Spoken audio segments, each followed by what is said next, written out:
कि भाई आप पूजा करोगे तो सब कुछ कल्याण हो जाएगा, पूजा करोगे तो ये हो जाएगा। नहीं, आप जा कर के पेपर दोगे तभी पास होगे, पूजा से पास नहीं होगी। हम लोग शिक्षा की बात करते हैं, नशा की बात करते हैं, क्योंकि हमारे महापुरुषों का भी एक आंदोलन रहा कि मेरा पूरा भारत देश नशा मुक्त देश बने। तो हम लोग उस पर नशा की बात करते हैं और शिक्षा के लेकर के हम लोग बात करते हैं कि बाबा साहब कहते थे कि शिक्षा वो स्तनी का दूध जो पिएगा दहाड़ेगा। तो उस पर कैसे दहाड़ना है, कैसे हमारे घर का दुख दलदल जाएगा। जब हमारे घर में बच्चा पढ़ लिख के नौकरी में आएगा, जब उसके पास में 1 लाख 2 लाख महीने कमाएगा, 50,000 महीने कमाएगा, तो उसके घर में जो दुख दलदल है आराम से निकल जाएगा। वो किसी के शुभ बजाने से, किसी के जो कि मनोती मानने से ये दुख दलदल नहीं जाएगा। और तीसरा नशा बात करते हैं हम लोग कि नशा एक ऐसा है कि दिल दिमाग दोनों को जलाता है। उसको पीते हैं, उसको कम पिया करिए, उसमें पैसा बचा के बच्चों को पढ़ाया करिए। बाकी इस हम लोग को उद्देश्य सर, बाकी समाज में हमारा जो बाबा साहब ने, मानवर साहब ने समाज जगाने के लिए पूरा जीवन जिंदगी कुर्बान किए, तो उनके मिशन को हम लोग समझें, महापुरुषों के मिशन को समझें। और कम से कम कुछ नहीं कर सकते हैं तो आप अपने घर से बाहर निकल करके अपने लोगों को जगाने का प्रयास करिए, अपने लोगों को बताने का प्रयास करिए, एक होने का प्रयास करिए। क्योंकि एक होकर रहेंगे तो कुछ नहीं कोई बिगाड़ सकता है। अगर अलग अलग बिखर कर रहेंगे तो कोई भी कुछ करके जा सकता है। बिल्कुल, तो यही मेरा बाबा साहब ने भी कहा शिक्षित बनो, संगठित रहो, संघर्ष करो। हाँ, एक और चीज़ें आपसे हम जानना चाहेंगे कि जो आपने ये पाखंडवाद बताया कि उस पर भी आप काम कर रहे हैं, तो संविधान में पंथ निरपेक्षता शब्द है और उद्देशिका पढ़ेंगे तो उसमें है धर्म और उपासना की स्वतंत्रता। ये धर्म और उपासना की स्वतंत्रता माने कोई व्यक्ति क्या धर्म अपनाएगा और क्या उपासना की उसका तरीका है, वो उसके खुद का नज़रिया है। तो अगर आप चूँकि बहुत आरोप भी लगे हैं कि जो कैडर लगाते हैं लोग, वो देवी देवताओं को गाली देते हैं, तो कहीं ना कहीं सारे लोगों का अपना अपना सम्मान है, उसको आप कैसे देखते हैं? क्या देवी देवताओं को गाली देना या अपने महापुरुषों का जो विषय है उसको लोगों को बताना? देखिए सर, ऐसा है ना कि हमारे बाबा साहब का भी ये सपना था कि मेरा पूरा भारत देश बौद्धमय बने और समता मूलक जाति विहीन समाज का निर्माण हो और इस देश का शासक बनने का। तो देखिए, हम ये तो सच्चाई है कि हम इस देश के शासक रहे हैं, इस देश के नागवंशी हम लोग हैं। और हम इस बात को लगातार कहते हैं कि चल दीवाने चलता चल, चलता चल तू चलता चल, दुनिया के अन्याय से भीम दीवाने लड़ता चल। नागवंश का नायक है तू, द्रविड़ों का सरदार है, मौर्य वंश का है जुनून, तू भारत का रखवार है, तेरे भुजा में बसा हुआ है चंद्रगुप्त का बाहुबल, चल दीवाने चलता चल।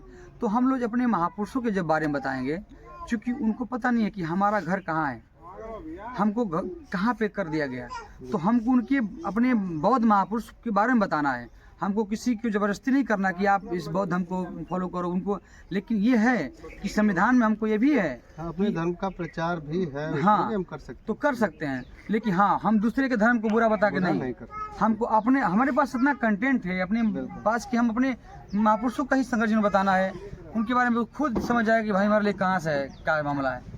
बस यही है, बस बाकी सब। मैम, आप क्या कहना चाहेंगे लोगों से? पास में जाइए। जैसे आपका कोई सवाल होगा तो ये जो यात्रा निकाल रहे हैं, क्या उद्देश्य है आपका? आप एक महिला हैं और समाज में, बहुजन समाज में महिलाओं का आगे आना बहुत एक चुनौती के रूप में भी देखा जा रहा है। एक तो उनके अंदर शिक्षा नहीं है, और शिक्षा है तो जागरूकता नहीं है। शिक्षा और जागरूकता दो चीज़ें। आप शिक्षित भी हैं और जागरूक भी हैं, ऊपर से आप बहुजन गीत भी गाती हैं, मिशन गीत भी गाती हैं, तो ये आपके अंदर एक ऐसी क्वालिटी है कि वो लोग महिलाएं देख करके आपसे प्रेरित होंगे। तो उनके लिए आप क्या करना चाहेंगे? मेरा जहाँ तक सवाल है, आपका सवाल है कि आप मतलब ये क्यों कर रही हैं, या हाँ, इसका करने से क्या होगा?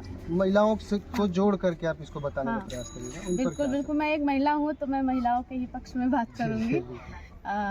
बात ये है कि आप सब लोग जानते हैं कि सिंगर बहुत लोग हैं ऐसे हैं लेडीज़ में, लेकिन जब हम पहले दूसरा जब गाना गाते थे तो हमें लगा कि जो सम्मान मिलता है महिलाओं को मंच के द्वारा, वो कहीं नहीं मिल पाता है।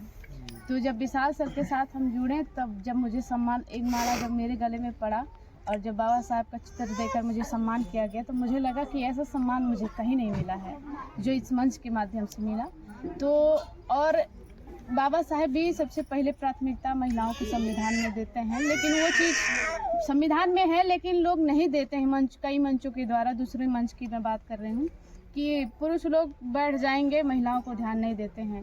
तो मैं ये जताना चाहती हूँ कि नहीं, बाबा साहब जो संविधान में महिलाओं का सम्मान करते हैं तो आप लोग भी करिए। और दूसरी बात कि हमारी जो महिलाएं भटक रही हैं इधर उधर, आप ये मतलब एक कैडर के माध्यम से भी बताते हैं कि आप इधर उधर ना भटकें और अपने बच्चों को शिक्षित करें और पढ़ाएं लिखाएं, क्योंकि विशाल सर बोले गरीबी घर की आपकी पूजा पाठ व्रत करने से नहीं जाएगी।